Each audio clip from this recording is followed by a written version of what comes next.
Hi friends, నేను సాయిరామ్. మీరు చూస్తున్న తెలుగు పీసీ వరల్డ్. ఫ్రెండ్స్, ఈ వీడియోలో నేను ఆల్రెడీ చూస్తారు కదా, మనకు ఒక సెటప్ అయితే చేస్తున్నాను అనమాట.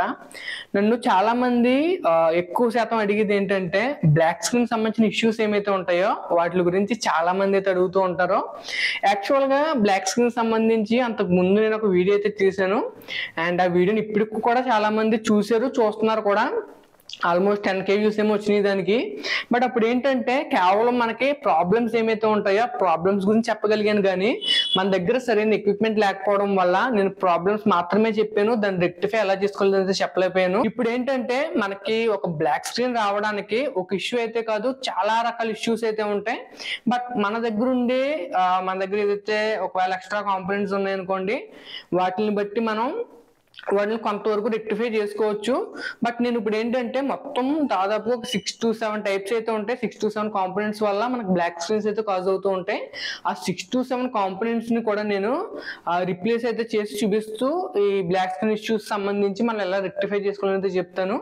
అండ్ దానికంటే ముందు అన్ని ఒకసారి చూపించడం అయితే కష్టం. ఒక్కొక్క వీడియోలో ఒక్కొక్క ఇష్యూ గురించి చెప్తూ అది ఎలా రెక్టిఫై చేసుకోవాలని చెప్తాను. అండ్ దాంతో పాటు మీరు ఒక విషయాన్ని అయితే గుర్తుపెట్టుకోండి, మీరు మీ సిస్టమ్ కి సంబంధించి ఏదైనా చేంజెస్ చేసుకుంటున్నా, లేకపోతే ఏదైనా మన వీడియోలో చూసి చేసుకుంటున్నప్పుడు దాని బాధ్యత అయితే మీరే వహించాలి. నాకు సంబంధం అయితే ఉండదు.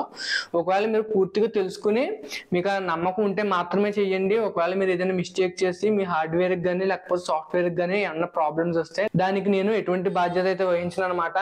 సో ప్రెసెంట్ ఏంటంటే మనకి బ్లాక్ స్క్రీన్స్ లో చాలా ఉంటాయని చెప్పాను కదా. ఫస్ట్ వచ్చేసరికి ర్యామ్ వల్ల అయితే కాజ్ అవుతుంది. సో ర్యామ్ వల్ల మనకి బ్లాక్ స్క్రీన్స్ ఎలా కాజ్ అవుతాయి అండ్ దాన్ని మనం ఎలా రెక్టిఫై చేసుకోవచ్చు అని చెప్పేసి అయితే చెప్తాను. ఫస్ట్ ఏంటంటే మనం పవర్ ఇద్దాం. పవర్ ఇచ్చేసి నేను సిస్టమ్ అయితే ఆన్ చేస్తున్నాను, చూడండి. సో మన సిస్టమ్ అయితే ఆన్ చేశాను. మీకు సిస్టమ్ అయితే రన్ అవుతుంది కదా. మన సిస్టమ్ ఆన్ చేసిన ఎంతసేపు అయినా సరే మనకు సిస్టమ్ రన్ అవుతూనే ఉంటుంది తప్పితే మీకు మానిటర్ లో ఎటువంటి అవుట్పుట్ అయితే రాదనమాట. మీరు హాఫ్ అన్ అవర్ ఉంచండి, 15 minutes ఉంచండి, 20 minutes ఉంచండి, గంట ఉంచండి, 2 గంటలు ఉంచండి, ఎంతసేపు అయినా సిస్టమ్ అలా రన్ అవుతుంది తప్పితే మీకు మానిటర్ లో ఎటువంటి అవుట్పుట్ అయితే ఉండదు.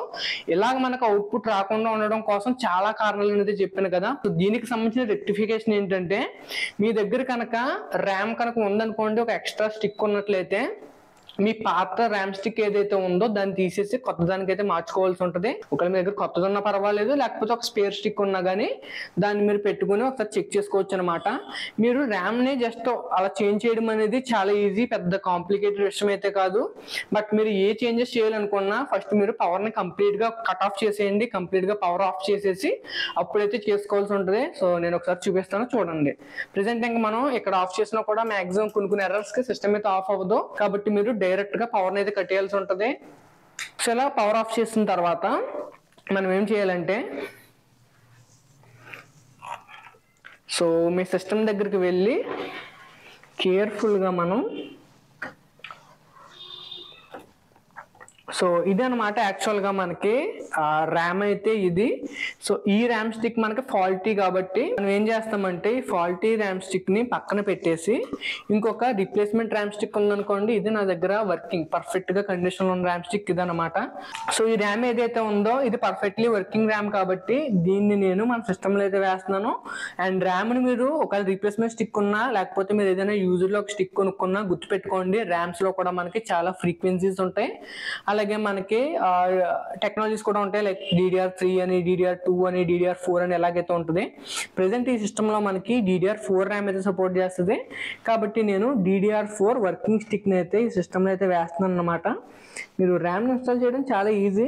జస్ట్ ర్యామ్ ని మీరు ఆ స్లాట్ లో పెట్టేసి ఒకసారి ఫ్రిమ్ గా 2 సైడ్స్ నుంచి పుష్ చేస్తారనుకోండి, అలా మీకు సిస్టమ్ లో ర్యామ్ అయితే మదర్ బోర్డ్ కి లాక్ అయిపోద్ది అనమాట. సో మనం ఎలా చేస్తాం అనుకోండి, అప్పుడు మీకు ర్యామ్ ఏదైతే ఉందో ర్యామ్ అనేది పర్ఫెక్ట్ గా సిస్టమ్ లో అయితే పట్టేస్తుంది. నేను ఎలా ఉంచేస్తున్నాను, ఇంకా దీన్ని అయితే సెట్ చేయట్లేదు, ఎలా ఉంచేస్తాను ఎందుకంటే కనపడుతుంది కదా మీకు క్లియర్ గానీ.